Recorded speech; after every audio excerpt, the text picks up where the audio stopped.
welcome one and all back to another episode of Animanga. I'm Drew Brown, and today on Animanga I'm going to talk about yet another really old anime. I guess I just kind of like ancient anime. Well, what show is it, you may ask? Well, if you didn't look at the title of this video before clicking it, today I'm going to talk about the 2006 anime classic, Welcome to the NHK. Put it up there in the Animanga Before 2010 Hall of Fame with Lane and Nia. NHK is pretty much how I began my extra fun quarantine summer. I'd heard about how good it is for a long time, and I finally had a chance to watch it. Judging by the cover alone, I figured that the group on the front is some sort of club or something, like any other slice of life anime, right? Well, I was very wrong in this regard. NHK begins with Sato, a 22-year-old who dropped out of university to live the life of a hikikomori, which is someone who becomes socially withdrawn to the point that they rarely leave their house. Just when Sato is at the tip of despair, he meets Misaki Nakahara. She notices Sato's hikikomori ways and claims that she is able to cure him of that. They agree to meet in a park at night for counseling sessions together. Sounds like a nice romance plot, right? Wrong again. This show completely threw me for a loop with how dark things get.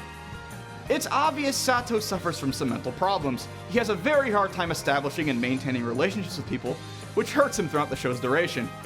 He has delusions of his furniture speaking to him, which is mostly caused by sleep deprivation and stress, and he's also very paranoid.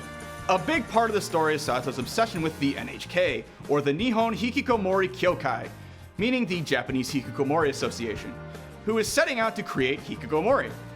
Sato claims they do this through media like anime and other public broadcasts. Conspiracy is a big part of Welcome to the NHK, and the influence of Sato's delusions are apparent till the very end. Moving on to Misaki, she is a very important character of the show. She comes off as mysterious, she never talks much about herself to Sato, but she doesn't seem to mean any harm, so Sato plays along with her for a while. Eventually, things do get pretty complicated with them. Misaki might seem like the guardian angel type of girl that the protagonist gains in his life, but she's much more complicated than that. She has her own problems, deceptions, and past that is very slowly revealed throughout the show. Misaki is a very complex character that is honestly one of my favorites in anime. There's also Yamazaki, Sato's neighbor and your typical otaku. Hitomi, Sato's senpai in high school, who comes back into his life during the course of the show, and Kobayashi, Sato's old class representative. Now, these characters have a lot more to them than the description I just gave, but I wouldn't want to disclose too much, so I won't.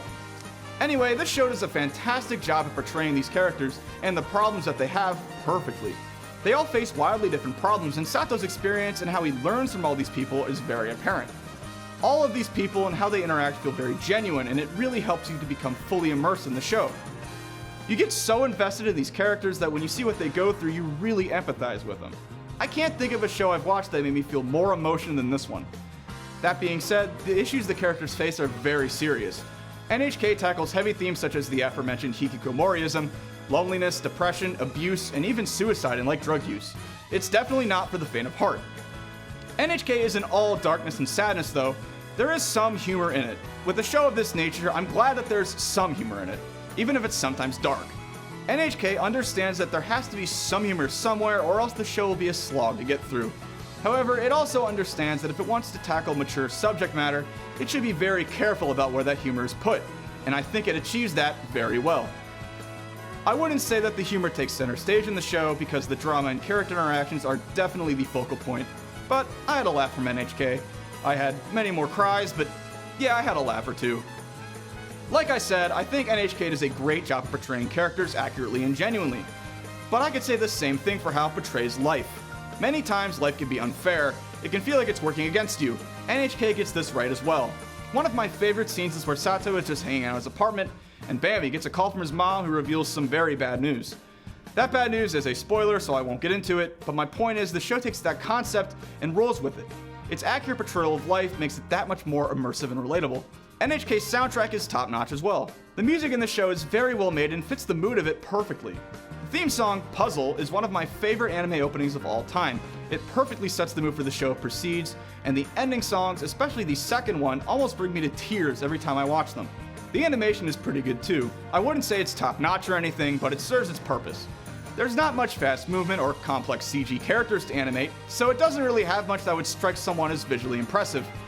It's simple, and it works well for the show. Kinda like Nia Under 7's animation from last episode. Welcome to the NHK began as a light novel series by Tatsuhiko Takimoto in 2002. It got a manga adaptation in 2003, which lasts 8 volumes. The anime ran in 2006 and has 24 episodes. It was directed by Satoru Nishizono and animated by Gonzo. I really love this show, if you couldn't tell. And I think that despite its dark themes and sad plot, it teaches a good lesson about the value of life and how we interact with other people and the world in general. It really opened my eyes to the fact that people are a lot more complex than what you see initially. Everyone has their own internal struggles and lives a life just as complex as your own. And it's unfair to judge someone by their cover, or a single trait about them. Definitely give this one a watch. More so than anything I've reviewed thus far, to be honest. Well, folks, that concludes this episode of Animanga. If you have any anime you want me to take a look at, send me a tweet at ZTVGoofingOff with the hashtag Animanga. See you all next time.